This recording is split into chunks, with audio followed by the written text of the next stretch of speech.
Ako po si Abigail. Personal kong karanasan ang ikukwento ko at sana ay ma-enjoy nyo ang pakikinig. Taong 2015 ay nakilala ko ang mister ko na si Jedrick sa isang Facebook group. Nag-meet up kami ni Jedrick in person at nagkamabutihan. Nagsama kami taong 2017 at nagbuntis ako, pero naghiwalay rin kami noong 7 months na ang tiyan ko dahil sa pagiging babaero niya. Nagsasama na kasi kami ay may mga kachat pa rin siya sa iba niyang account. Hindi ko alam noon na may mga dummy account pa pala siya dahil inaalis niya yon sa Facebook pag ginagamit niya. Nabisto ko lang nung makatulugan niya yung pagsi-cellphone at hindi pa siya nakaka-log out. Nag-away kami ng gabing yun at pagdating ng umaga ay nilayasan ko siya. Umuwi ako noon sa amin sa Bicol at doon na nangyari ang nakakatakot kong karanasan. Pero sa Maynila pa lang ay may kakaiba na akong pakiramdam. Nagsimula yun sa terminal pa lang ng bus. Maaga pa noon, pero parang katanghaling tapat na ang pakiramdam ko dahil sa sobrang init. Nagpapaypay din naman ang ibang pasahero na nakatambay pa sa terminal. Pero ako talaga yung halos maligo na sa pawis. Wala pa noon yung bus na sasakyan ko. Pero may naawang driver sa akin at pinasakay ako sa bus niya para daw maginhawahan ako kahit papano. Sinindi niya yung makina para magka-aircon. Tapos bigla ba namang may isang babae na lumapit at nakikiusap kung pwede rin siya sa bus dahil may hika raw siya at nahihirapan sa mainit. Pumayag naman yung driver. Tapos nagsalita siya na kami lang daw ang papayagan dahil buntis tsaka may hika. Sobrang bait nung driver dahil tatawagin daw niya ako kapag dumating na yung bus na sasakyan ko para ma-priority ako ng komportabling upuan. Pagsakay namin noong babae sa bus, gusto pa niyang tabihan ako. Baka raw may kailanganin ako. Pero sinaway siya nung driver dahil kailangan ko nga raw ng maluwag na espasyo. Kaya dapat ay mag-isa lang ako sa upuan. Nakatulog ako sa bus dahil aircon at maayos nga akong nakahiga sa likod na upuan. Kasi diretso lang nga yun. Nagising ako nung may maramdaman ako na parang kumikiliti sa mukha ko. Pagdilat ko ay nakita kong napakalapit ng mukha ng babae sa akin. Nasa may ulo ko siya at naririnig kong sinisinghot niya ako. Napabalikwas talaga ako ng bangon. Yung babae naman ay biglang nagtatakbo palabas. Maya-maya ay umakyat yung driver at nag-aalalang lumapit sa akin.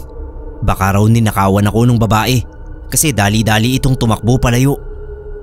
Tinignan ko yung mga dala kong bag at wala namang nawala roon. Madilim na nung makarating ako ng Bicol. Pagbaba ko sa terminal, napagpasyahan kong doon na muna magpalipas ng magdamag dahil malayo pa yung bayan namin at pagod na ako. Hindi naman ako makakapag-check-in dahil wala akong baon na malaking pera.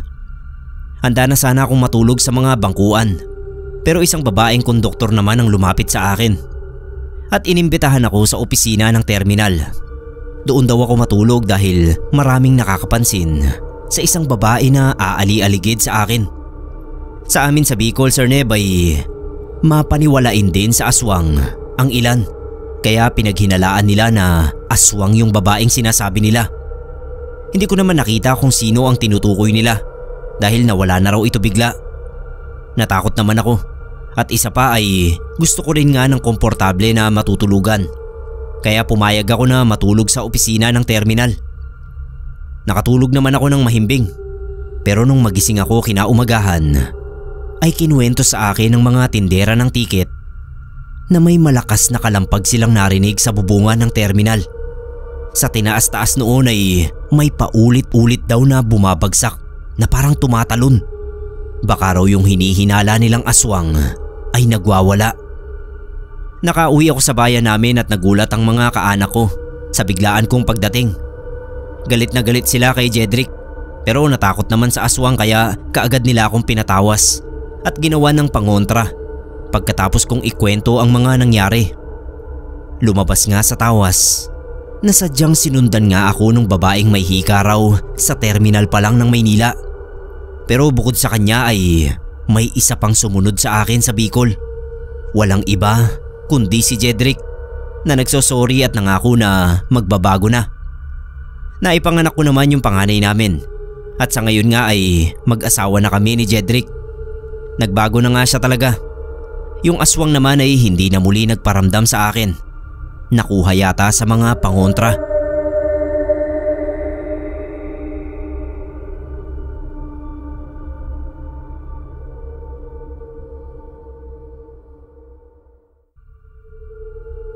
Hello po sa lahat ng nakikinig sa Pinoy Creepypasta. Ako nga pala si Rachel. Shell na lang ang itawag niyo sa akin. 29 na ako this year.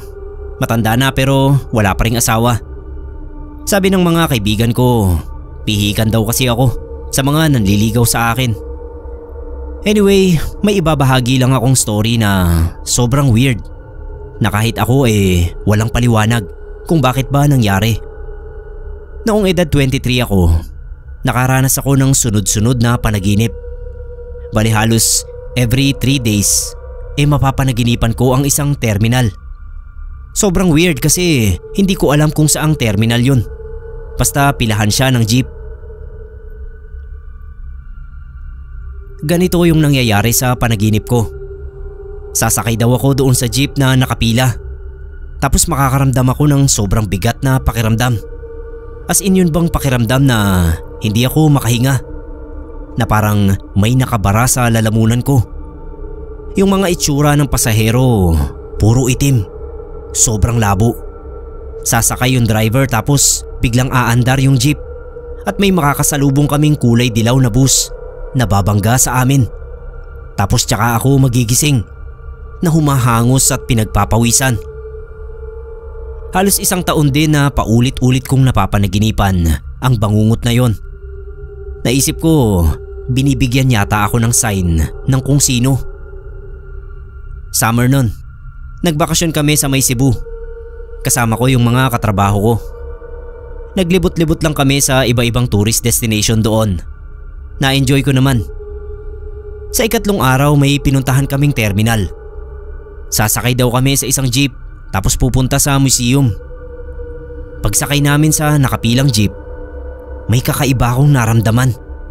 Para bang deja vu. Naalala ko yung panaginip ko. Bumigat bigla yung pakiramdam ko at namamawis na ako ng hindi ko alam. Hindi pa puno yung jeep kaya hindi pa siya umaalis. Nilibot ko yung tingin ko. Madilim sa loob ng jeep kaya hindi ko gaanong maaninag yung mukha ng mga katabi ko. Sabi ko sa mga kasama ko, bumaba kami. Nagtanong sila kung bakit daw, pero agad akong tumakbo palabas ng jeep.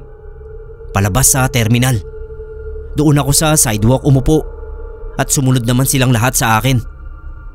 Habang nakatambay kami doon sa sidewalk, tsaka ko lang inexplain sa kanila yung tungkol sa panaginip ko. Habang kinukwento ko, halata sa mga mukha nila na hindi sila naniniwala sa mga sinasabi ko. Pero para sa akin, okay lang naman.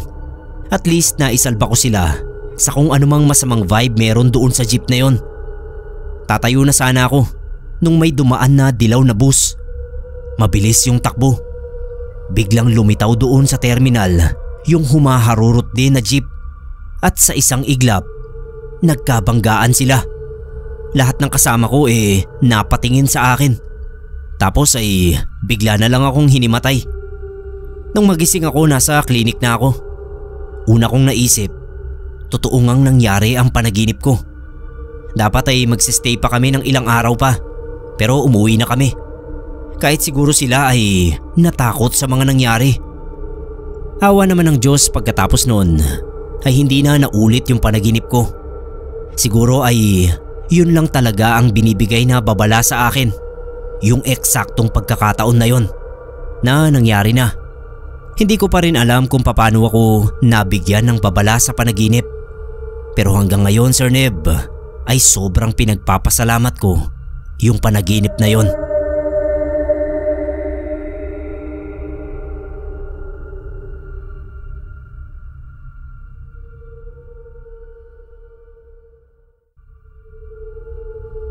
...2017 ito nangyari. That time ay isa akong dakilang tanga sa relasyon namin ng ex ko. By the way, magandang araw nga pala sa inyo. Ako nga pala si Arsenio, pero pwede niyo kong tawaging Nino. Nag-Japan noon yung asawa kong si Jenna. Sabi niya ay sa farm ang kanyang trabaho roon at 6 na buwan lang ang kontrata. Pinaasa niya ako na makakauwi siya pagkaraan ng 6 na buwan. August 2017 yon. Sabi niya ay uuwi siya at sunduin ko raw siya. Mag-abang daw ako. Hindi pa niya sinabi kung anong terminal ko siya susunduin. Ang sabi lang niya ay Nippon ang eroplanong sasakyan niya at kung anong petsa siya darating. Ultimo oras ay hindi niya sinabi. Tapos ay hindi na siya tumawag o nag-text man lang para kumpirmahin kung uuwi ba siya o ano. Ang ginawa ko ay umalis na ako ng 1:00 ng madaling araw sa aming bahay para maabangan siya. Nagtanong-tanong pa ako sa mga gwardya kung saan ba lalapag yung eroplanong Nippon. Doon ko lang nalaman na Nippon Airways pala ang tinutukoy ni Jenna at sa Terminal 3 daw ako dapat naghihintay. Naawa na lang sa akin yung isang gwardya kaya hinatid ako ng motor niya papunta sa Terminal 3. Doon na nga ako naghintay sa may waiting area na may malalamig na metal na upuan. Naghihintay ako ng tawag ni Jenna pero hindi talaga siya nagparamdam. Nagdadalawang isip na nga ako kung maghihintay pa ba ako o uuwi na lang kasi wala namang kasiguraduhan ang paghihintay ko. Kaso baka naman umuwi nga si Jenna tapos wala man lang susundo sa kanya. Baka marami siyang dala at mahirapan makauwi sa amin sa Laguna. Mga ganyan ang naiisip ko noon. Walang-wala sa isip ko na niloloko lang pala niya ako. Naghintay nga ako. Ako lang mag-isa sa arrival at katakataka na napakatahimik. Naisip ko na matulog muna. Kaso tumatagos sa buto ko yung lamig ng mga upuan. Kaya tumayo na lang ako at naglakad-lakad. Naghihintay pa rin ako ng text o tawag ni Jenna kahit PM pero wala talaga. Hanggang sa napansin ko na hindi na normal yung katahimikan. Nagpalinga-linga ako at may nakita akong isang babae na nakaupo sa isa pang bench na medyo malayo sa akin. Walang kagalaw-galaw yung babae at nakatutok lang ang atensyon niya sa loob. Wala naman akong napansin na kakaiba sa kanya. Ang totoo ay medyo kumalma pa ako dahil kako kahit papano ay hindi naman pala ako nag-iisa. Dumaan yung ilang sandali. Napapraning na ako dahil nakakabingi talaga yung katahimikan at kami lang nung babae ang naroon. Wala talagang dumarating kahit na anino at hindi siya gumagalaw sa pwesto niya. Patingin-tingin na ako sa relo at sa cellphone ko noon. Kabado na dahil alam kong hindi na pangkaraniwan ang nangyayari. Nagpatugtog ako ng playlist ko para lang may iba akong marinig. Doon biglang lumingon sa akin yung babae at nang napansin ko kaagad ay namumula yung paligid ng mata niya. Tumayo siya at lumapit. Napasandal ako sa isang haligi tapos kinabahan dahil habang papalapit siya ay nakikita kong kulay gray ang dapat sana ay puti ng mga mata niya at yung mismong itim ng mga mata niya ay kulay malabong asul, parang kupas na maong. Yung balat niya ay maputlang maputla at nakabakat yung mga ugat niya. Hindi ako makakilos dahil sa sobrang sindak. Napasandal na ako at napapikit. Ilang sandali ang nagdaan at wala akong naramdamang nangyari. Dahan-dahan akong dumilat at laking gulat ko nung makita kong napakaraming tao at may ingay rin akong naririnig. Nakasandal pa rin ako sa haligi pero wala na yung babae. Napaupo na lang ako sa simento. Hindi ko malaman kung ano yung naranasan kong yon. Para akong nanaginip ng gising. Hindi ko na namalayan yung oras sa kakaisip. Nung kumulo yung tiyan ko ay tsaka ko lang napansin na hapon na pala. Wala pa rin si Jenna. Walang text, tawag o PM. Naghintay pa ako hanggang sa tuluyang dumilim. Umuwi na ako nung mag-text na sa akin yung mga bata at nagtatanong kung anong oras kami uuwi ng mama nila. Ibang kwento na kung paano ako niloko at pinaasa ni Jenna, Sir Neb. Ako at mga bata. Pero okay na kami ngayon. Kahit kami-kami lang mag-aama at ang nanay nila ay hindi pa rin umuuwi mula sa Japan. Nag-asawa siyang muli roon at may pamilya na yata. bahala na siya sa buhay niya. Kung ano pang kababalaghan ang naranasan ko para lang sunduin siya. Yun pala ay hindi naman siya uuwi.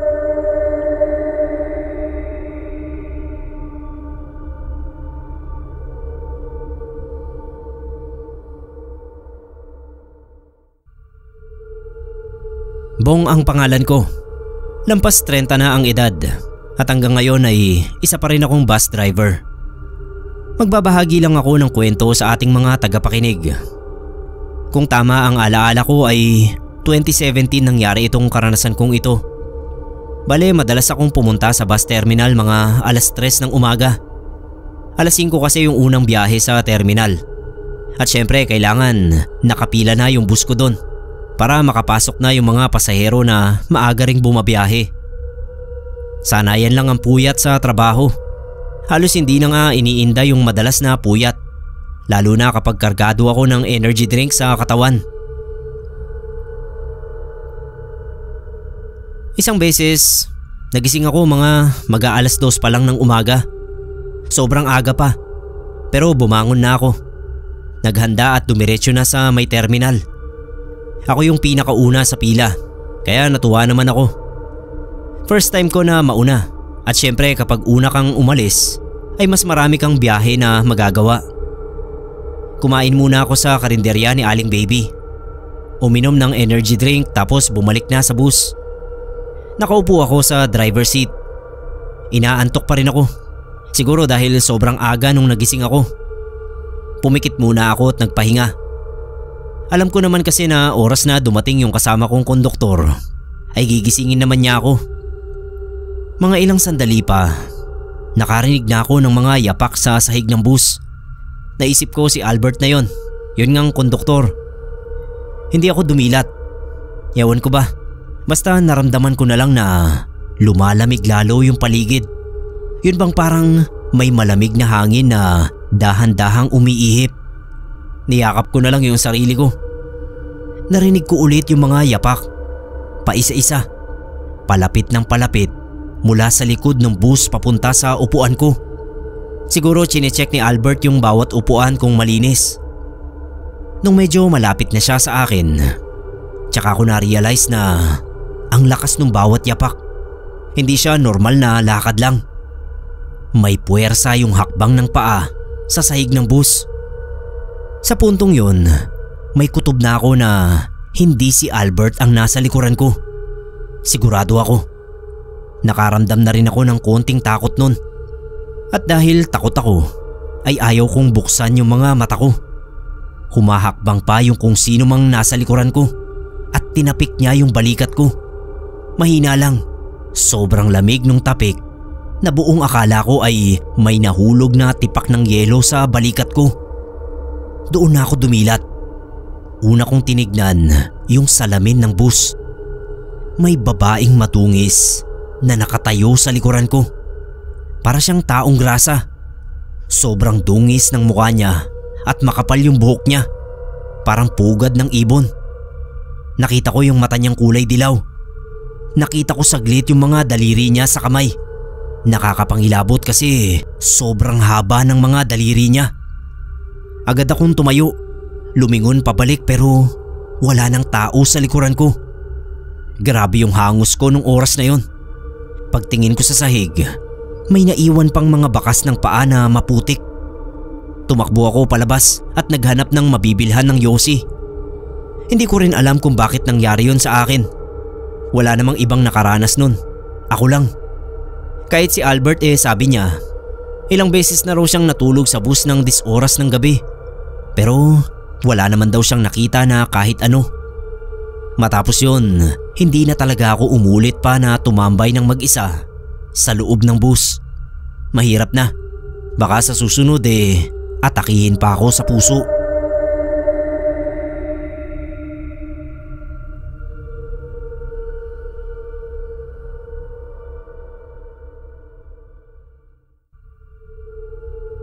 Ellie na lang po ang itawag niyo sa akin. Tagahanga ako nitong channel simula pa noong unang beses ko itong makita sa Facebook. Simula noon, inaabangan ko na lahat ng upload nyo. Sana matanggap din itong story ko at maibahagi rin natin sa lahat ng listeners ng channel. Noong sa may parteng Tarlac pa ako nagtatrabaho, madalas kong tipirin yung mga leave ko. Tapos kapag end of the year, kapag malapit na magpasko, tsaka ko gagamitin yung mga naipong leave. Sabay-sabay ko itong gagamitin para medyo mahaba-haba rin ang bakasyon ko sa bayan namin. Recently lang ay umuwi nga uli ako sa probinsya namin. Alanganin yung naging biyahe ng bus, kaya hindi ko natantya yung oras. Madaling araw na ako nakarating dun sa lugar namin. Dapat sasakay pa ako ng isang jeep at tricycle. Kaso dahil nga madaling araw, ay wala pang namamasada ng ganoong oras. Naisip ko na tumambay na lang muna doon sa terminal. Dala ko naman yung cellphone ko. Pwede akong maglaro habang naghihintay sa unang jeep na pipila. Kung ano-anong game yung nilaro ko para libangin yung sarili ko. Nung maamoy ko sa hangin yung isang napakabahong aroma. Para siyang lutong karne ng baboy. Tumayo ako. Hinanap yung pinanggagalingan ng amoy. Sakto wala pa akong pasalubong na pagkain. Kaya naisipan kong bumili. Babae yung tindera. Naka-hoodie siya tapos may face mask yung muka. Ang weird nga lang kasi imbis na sa ilalim ng poste ng ilaw siya pumwesto, doon pa siya sa medyo madilim na bahagi ng kalsada. Paano siya makakahanap ng customer kung magtatago siya sa dilim? Lumapit ako. Napalingon naman agad yung babae. Tinanong ko siya kung ano yung tinda niya. Pero tinitigan niya lang ako. Matagal. Para bang duda siya na bibili nga ako. Sabi ko hindi naman ako hold-upper. Gusto ko lang bumili nung tinda niya. Akala ko hindi na naman siya sasagot. Pero malakas yung boses niya. Hindi ko raw magugustuhan yung tinda niya. Hindi raw yun para sa akin. Napangiti ako. Akala ko kasi nakikipaglaro sa akin yung tindera. Akala ko joke lang. Kaya nagpumilit ako. Sabi ko isa lang. Sobrang bango kasi at gutom na rin ako. Ayaw niya talaga. Pero makulit ako. Kalaunan napilit ko rin siya. Sabi niya kung makulit daw talaga ako, subukan ko munang tignan kung ano yung tinitinda niya. Dahan-dahan ay inangat niya yung tela na nakabalot doon sa paninda. Tapos Sir Neb, nangilabot na lang ako nung makita ko na pira-pirasong daliri ng tao yung mga nakalagay doon sa paninda. Luto na pero kitang-kita mo na mga daliri talaga siya ng tao. Gusto ko nang masuka ng mga oras na yon. Tapos maya-maya, bigla na lang may nagsalita sa likuran ko. Paglingon ko, may dalawang lalaki na nakatayo. Hindi ko man lang sila naramdaman na lumapit. Sabi nung isa, "Ang kulit mo kasi, hindi naman para sa'yo yung mga panindang yan." "Bakit? Gusto mo rin bang kumain ng karne ng tao?" Pagkasabi niya nun, nagtawanan silang dalawa. Ako naman tumalikod na. Tapos nagtatakbo na pabalik dun sa terminal. May nakita akong lalaki na naglalakad. Driver siguro. Lumapit ako sa kanya. Tapos kinuwento ko sa kanya yung mga nakita ko. Kaso nung pinuntahan namin yung kinapupwestuhan ng babae, wala na siya roon. Pati yung dalawang lalaki ay wala na rin. Nakatulala lang talaga ako nun. Hindi ako makapaniwala sa nakita ko. Isa sa mga driver na napagkwentuhan ko ang nagsabi sa akin na posible raw na pagkain ng aswang ang nilalako ng babae. Hindi niya kailangan pumwesto sa mataong lugar kasi yung mga aswang mismo ang nakakahanap sa kanya.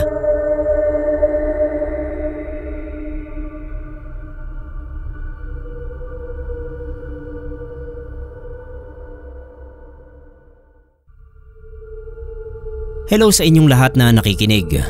Ang pangalan ko po ay Matet. Isa akong lady guard sa isang terminal dito sa amin. Almost 9 years na rin ako sa trabahong ito. At sa totoo lang, masaya naman ako sa kung anong meron ako ngayon. Maikling story lang po ito nung minsang matoka ako sa night shift. Dati kasi day shift naman ako. Hassle lang kasi sobrang dami ng tao sa umaga. Pero okay lang naman. Part naman yun ng trabaho ko. Kaso yung dating guard sa night shift, nakulong. nahulihan ng droga sa bulsa. Kaya ayun, naghanap sila ng panibagong tatao sa gabi. Kulang na kulang kami sa manpower ng mga panahon na yon. Kaya napilitan akong mag-night shift. Wala namang kaso sa akin kasi hindi naman ako matatakotin sa dilim. Parang mas gusto ko pa nga sa gabi kasi presko. Wala gaanong tao. At syempre may extra kita pa dahil sa night differential. Smooth lang yung unang 2 gabi ko. Relax lang ako sa trabaho. Hindi gaanong ubos yung energy ko. Hindi tulad kapag umaga. Naisip ko nga nun kapag nagustuhan ko ang night shift, baka hindi na ako babalik sa day shift. Sa ikatlong araw, may nangyari na nagpabago sa isip ko. Madaling araw na yon. 3:00 siguro ng umaga. Ilang oras na lang out ko na. Yung mga kasama ko nandoon sa may guardhouse, nakatambay, nakikinig sa radyo. Ako naman naglakad-lakad saglit. Tapos naupo ako doon sa isa sa mga pandak na upuan at pinagmasda ng paligid. Inaantok na ako nun. Hindi na ako uminom ng kape kasi baka pag uwi ko hindi na naman ako makatulog. Nag-a-adjust pa rin kasi yung katawan ko sa night shift. So ayun nga, nakaupo ako doon sa may upuan nung biglang binalot ng sobrang samang amoy yung buong paligid. Parang may dumaan na truck ng basura na puro bulok na karne ang laman. Kumuha ako ng panyo at nilagay sa ilong ko. Nilibot ko yung tingin ko. Sa likod ko may matandang lalaki na parang pulubi. Nakaupo lang siya, nakatingin sa unahan. Wala siya doon nung umupo ako sa upuan, kaya papanong hindi ko narinig yung paglapit niya. Sabi ko, "Sino ka po?" Alam kong hindi siya pasahero. Malamang ay pulubi na walang matutulugan, kaya doon na muna pumuesto. Imbis na sumagot, tumayo lang yung matanda. Tapos naglakad siya palayo. Ang nakakagulat sa lahat ng yun habang naglalakad siya, tumatagos siya doon sa mga maliliit na upuan na nandoon sa terminal. Para siyang usok. Tapos bigla na lang siyang nawala pagdating sa dulo. Natakot ako kaya bumalik na ako doon sa may guardhouse. Kinuwento ko sa kanila yung nakita ko. Pinagtawanan lang ako. Si Manong daw yun. Multo sa terminal tuwing madaling araw. Wala raw akong dapat ipag-alala kasi mabait na multo raw yun. Mabaho nga lang. Nung marinig ko yun, medyo nawala yung takot ko sa dibdib. Nanatili pa rin ako sa night shift ng mga 4 na buwan. Tapos nung makahanap sila ng pamalit, binalik ako sa day shift. Kwento ng mga kasama ko, muntik na raw maiyak yung mga baguhang gwardya nung nakita nila si Manong sa terminal. Pero kagaya nga nung sinabi nila, hindi naman siya nananakit. Yun nga lang, hindi talaga nalaman kung sino si Manong. May mga nagsabi na baka raw pulubi yun, tapos nasagasaan kaya nagmumulto. Kung ganun kawawa naman pala siya.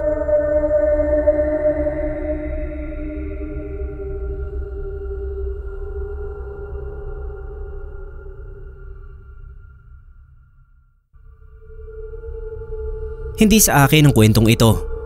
Karanasan ito ng tito kong si Tito Chris. Veteranong tricycle driver si Tito Chris. Bata pa lang ako, alam kong tricycle driver na si Tito. Madalas siyang arkilahin noon ni Mama.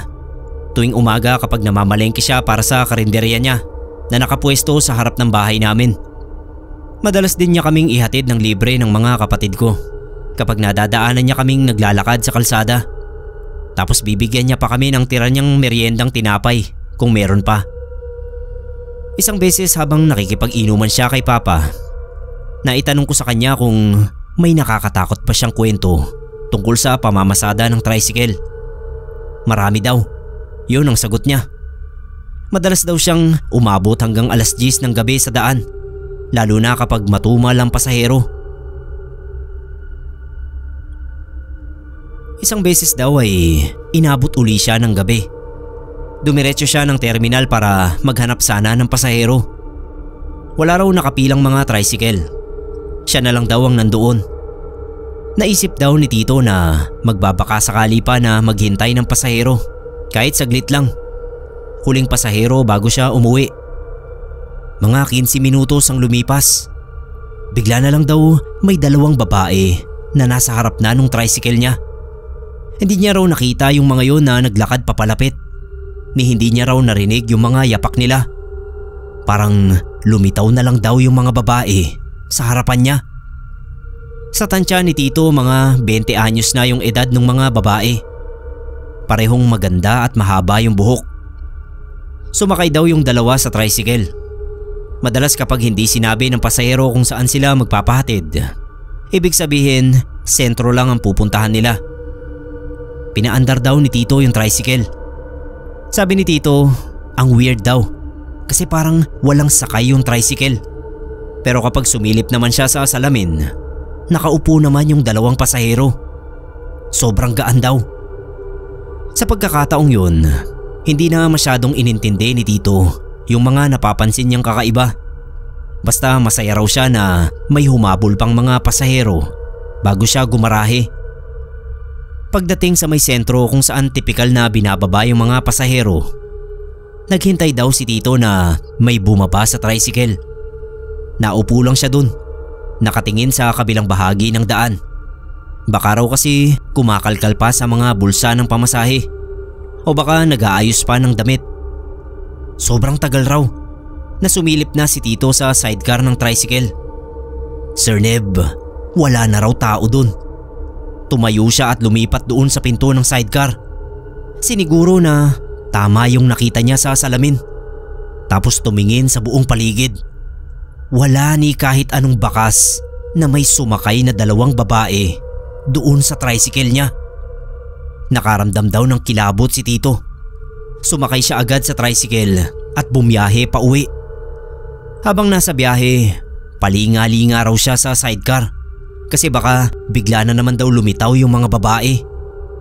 Matapos yung karanasan niyang yun, marami pa raw na ibang driver ang nakakita at nakasakay doon sa dalawang babae na yon na bigla na lang naglalaho kapag narating na yung paroroonan. Tawag nga nila sa dalawang babae, kambal, kasi magkamukhang magkamukha raw yung dalawa. Dahil nga sa kambal na multo, wala na raw nagpapaiwan doon sa terminal ng tricycle kapag gabi na. Ganong mga oras daw kasi nagpapakita yung dalawang multo. At sabi ni Tito, bihira na rin daw siyang mamasada sa gabi. Ayaw na raw kasi niya na maulit pa ang ganoong karanasan.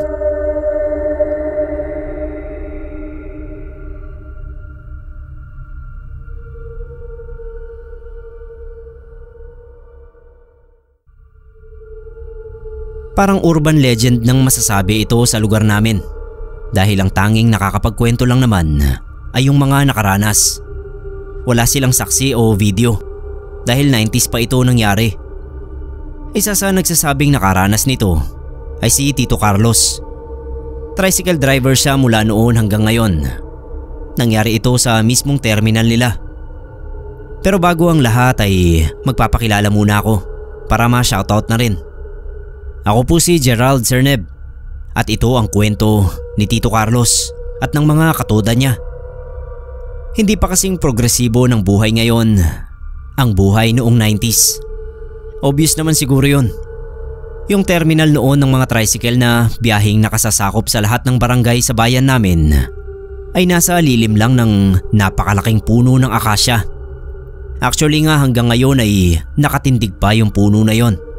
Hindi ginagalaw kasi sa gilid lang naman siya tumubo. So hindi siya sagabal sa mga road widening. Pero pasasaan ba't mahahagip din ito. Pero sana wag muna. Noon imbis na sa terminal ng tricycle ang sinasabi ng mga tao kapag magpapahatid sa terminal, ay sa akasya ang sinasabi namin. Para kaming mga engkanto. Biruan na yon ng mga magta-tricycle sa amin. Normal na pang araw-araw na buhay lang kaming lahat. Hanggang sa isang insidente ang nangyari na bumalot ng takot sa aming lahat. 10:00 ng gabi ang last trip ng mga tricycle. Minsan 9:00 pa lang ay wala ng tricycle sa terminal. Wala na rin naman kasing sasakay nga. Pero isang beses ay inabot ng 11:00 sina Tito Carlos at ilang pang tricycle boys sa terminal. Ang sabi ay nagtotong-it sila kaya napasarap ang pagtambay. Tamang-tama na wala nang ang biyahe, kaya walang istorbo. Nung bigla raw silang nakarinig ng kakaibang hagik-hik. Natahimik silang lahat kasi parang nag-e-echo yung hagik-hik at nagmumula sa lahat ng direksyon. Hindi muna nila pinansin at nagpatuloy sa paglalaro. Pero maya-maya ay narinig uli nila. Sa pagkakataong yun ay mas mahina na parang nasa malayo na ito. Pero kasunod noon ay lumakas yung hangin na parang may higanting abaniko na pinapaypay sila. Hindi pa sementado yung kalsada noon, kaya yung gabok daw ng lupa ay nagtaasan at napaubo na lang sina Tito. Yung mga baraha daw nila ay nagsiliparan pati mga perang papel. At syempre hinabol nila. Nung makuha nila yung mga baraha at pera, ay nag-umpukan sila sa shed na pahingahan nila dahil iba na raw yung pakiramdam nila sa nangyayari. Nagbubulungan na sila kung ano ang palagay nila ang may kagagawan ng malakas na hangin. Dahil kung gaano yun kabilis dumating, ganoon din kabilis na wala. Nagsenyasan daw sila at pagkabilang ng 3 ay nagsipulasan na pasakay ng tricycle. Pagrevolusyon ng kanika nilang motorsiklo ay narinig nilang muli yung hagik-hik at nagkasigawan na sila. Paspas na raw pauwi sina Tito Carlos habang paulit-ulit na nagdarasal ng ama namin na hindi naman niya kabisado. Narinig pa rin niya yung hagik-hik at papalakas na yon ng papalakas. Halos maihi siya sa takot. Pero nakarating naman siya ng bahay ng matiwasay. Ang minalas ay si Kuya Arnel na nakita pa raw ng isang magta-tricycle na siya talagang binuntutan ng nilalang na may malalaking pakpak. Pinakamalayo pa naman ang bahay ni na Kuya Arnel. Ayon sa kanya ay dinig niya na humina yung hagik-hik kaya inakala niya na ligtas na siya. Pero pagtingala niya ay nakita niya mismo sa bubungan ng tricycle na may mga daliri na nakakapit sa magkabilang gilid. Damang-dama raw niya na inaangat ang sinasakyan niya kaya pinaekis-ekis niya yung andar noon para maglikot yung tricycle at mabitawan noong nilalang na umaangat dito. Ang ginawa ni Kuya Arnel ay bumusina siya ng bumusina nung makakita ng malapit na bahay. Nung malapit na siya ay tumalon na lang siya sa tricycle at nagtatakbo roon sa bahay at nangalampag. Hindi na siya sinundan noong nilalang pero nawalan siya ng malay sa labis na takot. Nung magkamalay si Kuya Arnel ay nasa loob na siya ng bahay noong hiningan niya ng saklolo. Naisip agad niya ang tricycle niya na maayos naman daw na nakaparada sa tapat. Kinuha raw noong lalaking may-ari ng bahay kasi hinayaan niyang nakabalandra sa kalsada. At doon na kumalat ang kwentong aswang sa lugar namin. Hindi na naulit pa yung pangyayaring yon. Pero hindi na rin nagpaabot ng dilim yung mga tricycle boys sa terminal.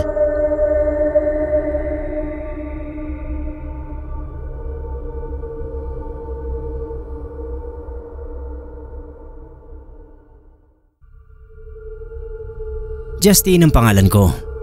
Sa ngayon ay nakatira ako dito sa Bulacan. May masayang pamilya at maayos na trabaho. Driver ng jeep ang papa ko. Yun na raw ang trabaho niya bago pa sila naging mag-asawa ni mama. Ang sweet nga raw noong una nilang pagkikita kasi naging pasahero raw ni papa si mama. At doon na nagsimula yung love story nila. Only child ako, uniko iho. Sabi nila ilang beses pa raw silang sumubok pero siguro ako lang talaga yung regalo sa kanila ng Diyos. Natatandaan ko ang saya-saya ng buhay namin noon. Hindi kami sobrang yaman pero punong-puno naman ng pagmamahal ang buong bahay namin. Isa sa mga paborito kong alaala sa kabataan ko kapag sinasama ako ni Papa sa pamamasada. Ako yung tagakuha ng bayad at dahil magaling na rin naman ako sa math noon ako rin yung nagbibigay ng sukli kapag kailangan. Natatandaan ko nga noon na pinangarap ko rin na maging jeepney driver. Sabi ko ako yung magmamana ng jeepney ni Papa at magiging magaling din akong driver. Kaso sabi ni Papa, mag-aral na lang daw akong mabuti. Sa talino ko raw at sa galing mag-drawing, dapat maging arkitekto ako. High school ako nang mamatay si Papa Mataba si Papa, Sir Neb. Hindi rin masustansya ang diet niya. Kasi kadalasan ay mga karne sa karinderya ang kinakain niya. Isang hapon may tumawag kay Mama. Nasa bahay kami nun. Kakauwi ko lang galing ng school. Inatake raw sa puso si Papa habang nagmamaneho. Naitabi niya pa yung jeep niya nung makaramdam siya ng mga sintomas. Parang gumuho talaga yung buhay namin ni Mama. Lutang ako sa 6 na araw na burol. Hindi ko alam ang gagawin ko sa buhay ko. Simula noon napariwara na yung buhay ko. Gumraduate ako ng high school at nag-enroll sa college. Pero hindi ako pumapasok. Tambay ako ng mga bilyaran at inuman sa kung saan saan. May pagkakataon din na sumubok ako at tumikim ng pinagbabawal na gamot. Lagi akong napapagalitan ni Mama. Pero wala naman siyang magawa. Sobrang busy niya rin sa trabaho. At siguro kahit siya ay hindi na rin alam kung saan patungo ang buhay namin. Matapos ngang mamatay si Papa. Yung jeep pinagbili namin. 3rd year college ako nung malaman ni Mama na hindi ako naka-enroll sa university. Bali yung mga tuition ko ay ginagastos ko lang sa sarili ko. Tapos araw-araw pa akong humihingi ng baon.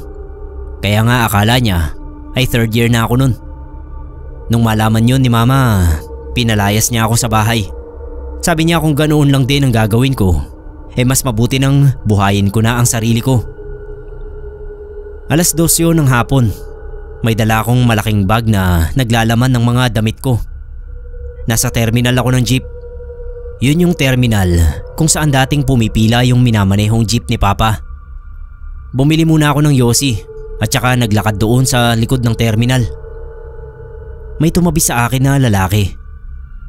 "Ano bang ginagawa mo, Justin?" sabi nung lalaki. Napalingon ako.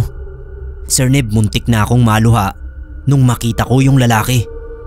Para akong naistatwa kasi hindi ako makagalaw. Si Papa, nasa harap ko. Nagsisigarilyo din tulad nung dati niyang ginagawa noon matapos kumain sa bahay. Sabi niya, umuwi na raw ako sa bahay. Humingi raw ako ng tawad kay Mama at ayusin ko na rin ang buhay ko. Dahil hindi raw siya matatahimik kapag nakikita akong ganito. Doon na tumulo yung luha ko. Tinapik niya ako sa balikat at saka siya naglakad palayo. Naiwan ako na hindi pa rin makagalaw sa pwesto. Matapos yun, ginawa ko nga yung sinabi sa akin ni Papa. Umuwi ako, humingi ng tawad kay Mama at nangako na aayusin ko na ang lahat ng mali sa buhay ko. Nakagraduate naman ako ng kolehiyo matapos yon. Tinulungan si Mama ng tita ko. Tsaka nakapagtrabaho ako nun sa isang fast food. Talagang nagpursigi ako.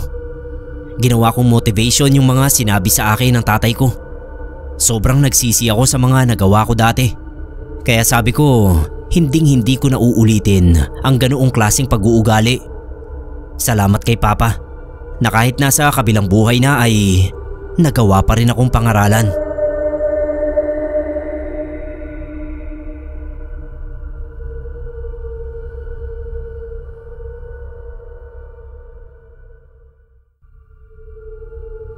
Share ko lang po itong mala final destination kong karanasan. Sir Neb, ako nga pala si Manuel. Pwede niyo akong tawaging Maning. Sa ngayon ay may food cart business na kami ng kinakasama ko. Pero dati ay isa akong construction worker. Lingguhan ang uwi at sahod ko. Biyernes ng hapon pagkatapos ng trabaho ay sumasakay na ako ng bus pa uwi sa amin. Isang araw ay nagkasunod-sunod ang malas ko. Para akong hinabol ni kamatayan. Dahil sa trabaho pa lang ay ilang beses akong muntik-muntikang madisgrasya. Aaminin kong medyo pabaya ako, kaya hindi ko hinuhook yung harness ko noon. Basta naisuot ko na lang sa bewang ay nalilimutan ko ng isuot yun. Muntik na akong mahulog sa mataas na palapag ng building na ginagawa namin. Sobrang taas talaga nun, na ang liit na lang ng tingin mo sa mga tao. Nakagalitan patuloy ako ni Foreman dahil hindi ko inayos yung aking harness. Pagkatapos noon ay kamuntik na rin akong na-nail gun sa ulo. Ilang pulgada na lang talaga yung pagitan ng ulo ko sa pako. Naharangan lang bahagya ng hard hat na suot ko. Habang nagtatanghalian kami, kamuntik akong mabuhusan ng isang truck ng buhangin. Hindi napansin ng driver na nasa likuran ako ng truck at hindi ko rin naman yun napansin dahil nakatalikod ako. Naramdaman ko na lang na may humahaging sa likuran ko at nag-aalsahan ng alikabok. Mabuti at namalayan ko nga dahil nakatakbo ako. Kung hindi, baon talaga ako ng buhay. Nung makalayo ako sa buhangin ay tsaka lang nakapagsalita yung mga kasama ko. Nataranta raw sila at nablangko kaya hindi ako nasabihan. Nung malaman ni Foreman ang nangyari ay pinatawag niya ako at sinabihan na umuwi muna. Bibinggo na raw ako sa susunod kong kamalasan. Baka raw matuluyan ako kung hindi pa ako uuwi. Since Biyernes na noon, naisipan ko nang umuwi sa amin bilang inabot na rin ni Foreman yung sahod ko. Nasa terminal na ako ng bus nung makaramdam ako ng kakaibang nerbiyos. Napadumi talaga ako at nasusuka. Habang nakaupo at naghihintay ng bus ay isang lalaki ang tumabi sa akin. Tapos kinausap ako. Hindi ko kilala itong lalaki pero tawagin na lang nating Pedro. Ang sabi ni Pedro ay pagdating ko pa lang daw, napansin na niya na parang may itim na tela na nakasaklob sa akin. Natakot ako sa sinabi niya, lalo pa at sunod-sunod nga yung naranasan kong kamuntikang madisgrasya sa trabaho. Tuloy ay napakwento ako kay Pedro at sinabi sa kanya yung mga nangyari sa akin. Habang nagkukwento ako, kumirot na naman yung sikmura ko dahil sa nerbiyos. Kaya nagpaalam ako sa kanya na dudumi lang saglit. Kamuntik pa akong maiwan ng bus pero mabuti na lang at pinahintay pa ako ni Pedro sa driver. Pagsakay ko, magkatabi kami sa upuan. Tuloy ang kwento ko at bigla ay pinagpagan niya yung ulo ko. Naguluhan ako sa ginawa niya hanggang sa sabi niya, "Biglang nawala yung ulo mo, pare." Nanlambot ako noon at parang madudumi na naman. Sobrang sakit ng tiyan ko na namilipit na ako kaya tinawag ni Pedro yung konduktor at sinabing makikisuyo na huminto kami saglit doon sa madaraan ng gasolinahan dahil masama yung tiyan ko. Ayaw pa sanang pumayag ng konduktor dahil maaatraso raw ang biyahe, pero pumayag naman yung mismong driver dahil may naalala raw itong bilhin kaya napastop over kami agad. Kahit halos 1 oras pa lang ang nababiyahe. Pagdating sa gasolinahan, dali-dali akong nagbanyo. Sinabihan din ako ni Pedro na magpalit ng damit at sunugin ito kapag nakauwi ako sa bahay. Asar na asar sa akin yung mga pasahero nung umakyat uli ako ng bus dahil halos 10 minuto ako sa banyo. Nagsorry na lang ako sa kanila. Kalahating oras pagkatapos ay napahinto na naman ang bus. Traffic sa unahan. Nagka-landslide pala 10 minutes ago at naharangan ng daan. Bigla ay nag-iba ang timpla ng mga pasahero. Kung hindi raw pala ako nagbanyo ay aabutan kami ng landslide. Hindi ko na malaman ang nararamdaman ko noon kaya hindi na ako tumuloy sa pag-uwi. Para talaga akong pinag-aadya sa kapahamakan. Bumaba ako ng bus at bumalik sa Maynila. Si Pedro ay nagpaiwan na sa bus. At ang sabi ay hihintayin na lang niya na malinis ang mga gumuhong lupa. Sa terminal uli ako bumaba para mag-abang ng masasakyang tricycle pabalik sa barracks. At ito ang nakadagdag ng kilabot sa akin. Nakita ko si Pedro na nakaupo sa isa sa mga bangko sa terminal. Kinawayan pa niya ako. Paano nangyari yun? Kitang-kita ko siyang naiwan sa bus. Alangan namang nauna pa siyang nakabalik sa akin. Kaso nung napalingon uli ako, bigla na siyang nawala. Nung kinuwento ko yon sa nanay ko ay inaya niya agad ako na magrosaryo. Muntik-muntikan na raw talaga ako. Pinilit nga rin niya ako na sunugin yung suot kong damit. Malakas ang paniniwala ng nanay ko na hindi pangkaraniwang tao si Pedro. Kung ano man siya ay nagawa niyang alisin ang napakatinding malas na bumalot sa akin nung araw na yon.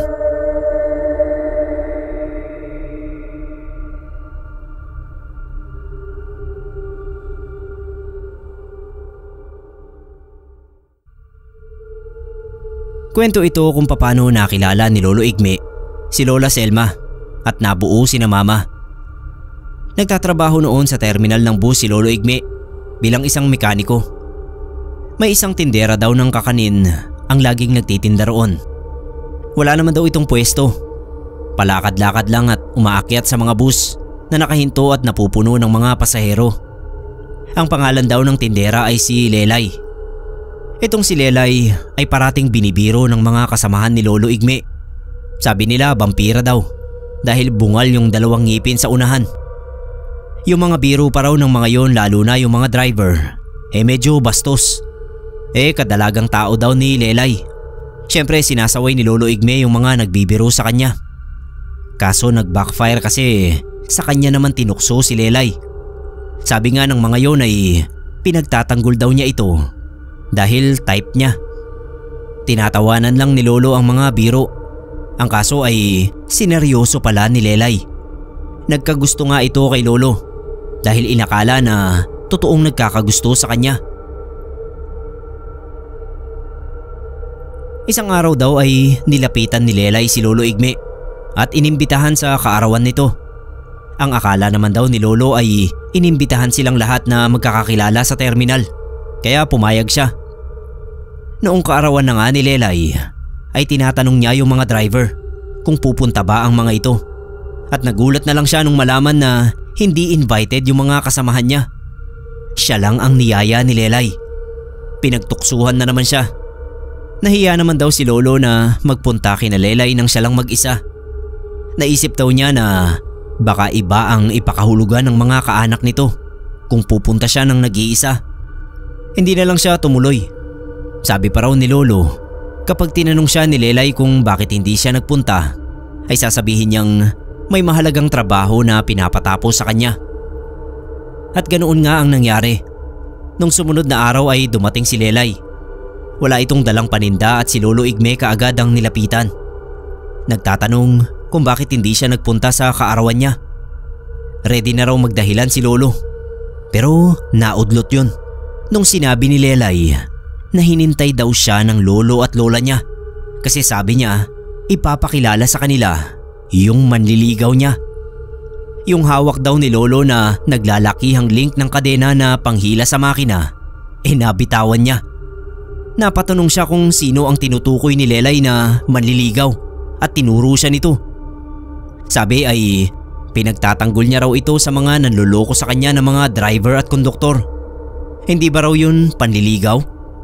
Hindi malaman ni Lolo Igme ang mararamdaman. Pero naging mahinahon pa rin naman daw siya kay Lelay nang sabihin niya na hindi niya ito nililigawan kundi pinagtatanggol lang talaga. Anya pa ay maging magkaibigan na lang sila dahil wala pa sa isip niya ang pagnonobya. Halata raw na napahiya si Lelay at nagmamadaling umalis. Mula noon ay hindi na ito bumalik sa terminal at magmula rin nang mawala ito ay doon na nakaranas ng paulit-ulit ng pagkasakit ng ulo si Lolo. Tuwing umaga raw ay parang binibiyak sa sakit ang ulo niya. Nahirapan siyang makapagtrabaho dahil nanghihina na rin yung katawan niya. Nanginginig yung mga kamay niya at hindi siya makahawak ng tools ng maayos. Wala siyang puwersa. Nawalan ng lakas yung mga kamay niya at kahit pagsubo sa sariling pagkain ay hindi niya magawa. Na-confine si Lolo. Sabi ng mga doktor ay anemic daw siya at kung hindi pa yun maaagapan posibleng lumala yung sakit niya. Sa takot ni Lolo ay nagpagamot siya at umalis sa trabaho sa terminal. May kaya naman yung pamilya nila kaya afford niyang magpagamot sa magagaling na espesyalista. Nakarating na sa Maynila sina Lolo sa pagpapalipat-lipat ng doktor pero walang makapagpagaling sa kanya. Yung anemia naging brain tumor, sabi ng mga doktor. Kung ano-ano na ang ginamot kay Lolo hanggang sa dumating sa puntong butot balat na siya at bedridden.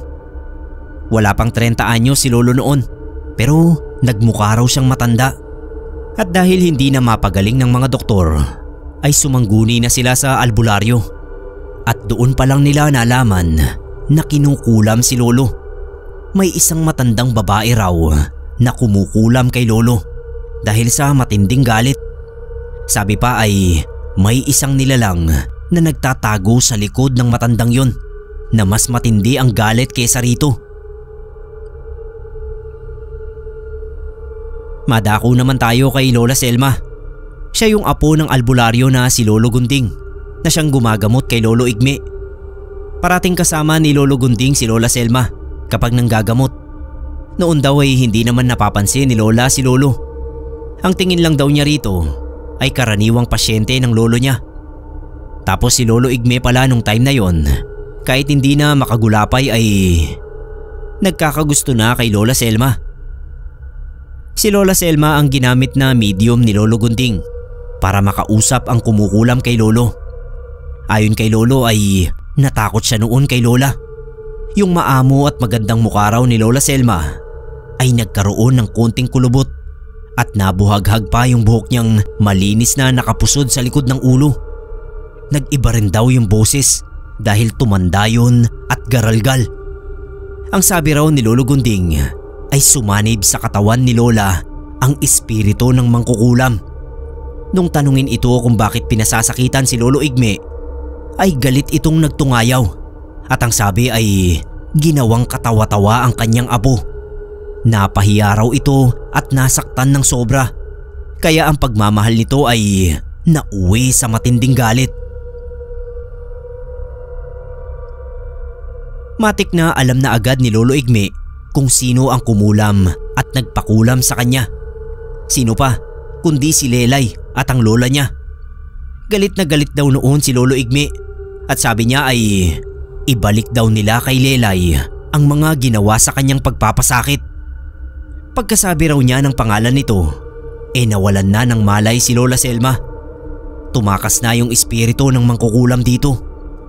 Magaling daw na albularyo si Lolo Gunding, kaya napagaling nito si Lolo Igme at naibalik nga kay Lelay ang parusa sa kanya. Nakabalik sa pagtatrabaho sa terminal bilang mekaniko si Lolo Igme. Naging magkaibigan sila ni Lola Selma. Nakalaunan ay naging magkasintahan. Akala nila ay tahimik na ang buhay nila dahil magaling na si Lolo Igme. Pero isang araw ay sinugod siya ni Lelay sa terminal. Sobrang payat na nito at kung noon daw ay mukhang vampira dahil sa bungal ng ngipin, sa muli nitong pagbabalik ay mukha na itong bruha dahil naubos na yung mga ngipin at humpak na yung pisngi. Sa sobrang kapayatan ay parang luluwa na yung mga mata. Nag-eskandalo siya sa terminal at ang sabi ay hindi pa ito tapos kay Lolo Igme. Gaganti pa raw ito at nagpanta pa na sa susunod na parusahan siya ay sisiguraduhin itong mamamatay na siya. Nung malaman ni Lola Selma ang banta ni Lelay, ay siya na mismo ang gumawa ng ritual para makontra ang maitim nitong binabalak. At ang isa sa ginamit niyang kasangkapan para maproteksyonan silang dalawa ni Lolo ay ang kordon na ginagamit sa kasal. Nagpakasal sina Lolo Igme para mabendisyonan sila at para maging mas mabisa ang kordon na gagamitin nila kasi nga pag-aari nila yun mismo. Ginawang kwintas ni Lola ang kordon at sinuot nilang dalawa ni Lolo Igme. Inorasyonan pa niya yon para sa dagdag na proteksyon dahil sa mabilisang kasal ay halos walang nakaalam nun. Si Lelay ay pabalik-balik pa raw sa terminal at parang minamatyagan si Lolo kung ano na ang nangyayari dito. Hindi na lang pinapansin ni Lolo dahil alam naman niyang protektado siya. Hanggang sa hindi na nakatiis si Lelay at kinumpronta siya. Maghintay lang daw siya at mararanasan niya ang sakit na naranasan nito bago ito nagtatakbo palayo. Nagulat na lang si Lolo nung magsigawan sa direksyon na pinuntahan ni Lelay. Pagtingin ni Lolo ay nagkakagulo yung mga tao. Nakitakbo siya at nakiusyoso. At ang nakita na lang niya ay mapa ng dugo sa ilalim ng bus. Nalungkot din naman daw si Lolo at Lola sa sinapit ni Lelay. Nadala lang kasi yun sa biruan. Kung tutuusin ay yung mga driver ang may kasalanan dahil sa pang-aasar nila. Pero malay din ba ng mga yon na medyo assuming pala si Lelay. Napag-alaman din nila Lolo na namatay pala ang lola ni Lelay pagkatapos gumaling ni Lolo Igme sa parusa ng mga ito. Hinala nila ay nasiraan na ng bait si Lelay dahil sa sunod-sunod ditong kabiguan. Maaari na ito rin ang sumusubok na magparusa kay Lolo. Pero dahil sa bisa ng pangontra ni Lola Selma o sa kakulangan nito sa kaalaman sa pangkukulam, ay hindi umepekto ang mga ginagawa niya laban kay Lolo. Ilang buwan pagkatapos mamatay ni Lelay ay nagpakasal uli sina Lolo at Lola. Sa pagkakataong yun ay pinagplanuhan ng mabuti ang kasal at pinaalam sa mga kaibigan at kakilala.